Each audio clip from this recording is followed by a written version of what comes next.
যেই কষ্ট আমি লাঘব করতে চেয়েছি, এই কষ্ট আবার যারা সৃষ্টি করলো তাদের বিরুদ্ধে আপনাদেরই রুখে দাঁড়াতে হবে। আমি এর নিন্দা করার ভাষা পাচ্ছি না।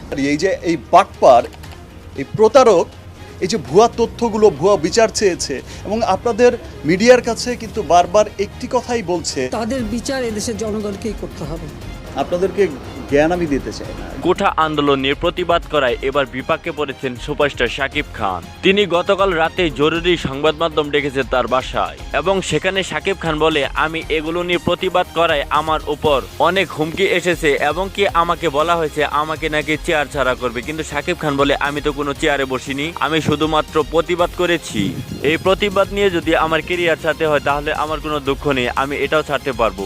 প্রধানমন্ত্রী সবাইকে এটা বলে, বাংলাদেশের কিছু তারকা আছে যারা নিজেরা বাসায় বসে থাকে এবং কি ফেসবুকে স্ট্যাটাস দিয়ে বলে যে তোমরা আন্দোলনে নামো। তারা তো কিছু করতে পারবে না, শুধু শুধু উস্কানিমূলক কথা বলে আরো আন্দোলনটাকে বাড়িয়ে দিতে যাচ্ছে। সুপারস্টার শাকিব খান বলে, যে বাংলাদেশের জন্য আজকে আমি এত দূর এসেছি, সেই বাংলাদেশের মানুষ আজ বিপদে, আমি তাদের পাশে না দাঁড়ালে কে দাঁড়াবে? তবে কি শাকিব খান এই আন্দোলনে নিজেকে পুরোপুরি সঁপে দিয়েছে?